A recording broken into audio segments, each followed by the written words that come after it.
Баршаңызға қайырлы күн. Сіздерге Инстаграмда шулатқан пирог, хит пирогтың рецептісімен бөлісетін боламын. Барлық құрамдарын описание бөліміне қалдырдым.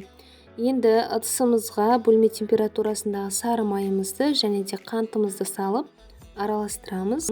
Енді үстіне бір жұмыртқаны саламыз да тағы да араластырамыз. Бөлек ыдысымызға ұнымызды електен өткізіп алып, үстіне қопсытқышымызды салып, осылайынан екіге бөліп отырып араластырып аламыз. Міне қолымызбен қамыр жасаймыз.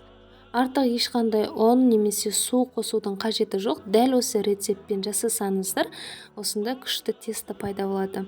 Міне формамызға осылайынан қолымызбен жайып шығамыз және де вилканың көмегімен тесіп шығамыз. Енді міне ішіне салатын мезімізді, өрігімізді және де грех жаңғағын турап шығамыз және де сгущенкаден ең сапалы сгущенка қолдануға кеңес беремін. Мен три желания сгущенкасын пайдаландым. Міне барлығын рет-ретімен орналастырып, үстіне сгущенканы қойып шығамыз да осылайынан бетін тегістеп жібереміз. Менде форма 28 диаметрлік және де қазір осыны 180 градуста 15 минутқа пісіріп аламыз.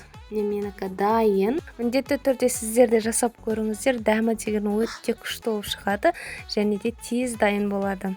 Егер де осы видео ұнаған болса, лайк басып пікір қалдырып кетіңіздер.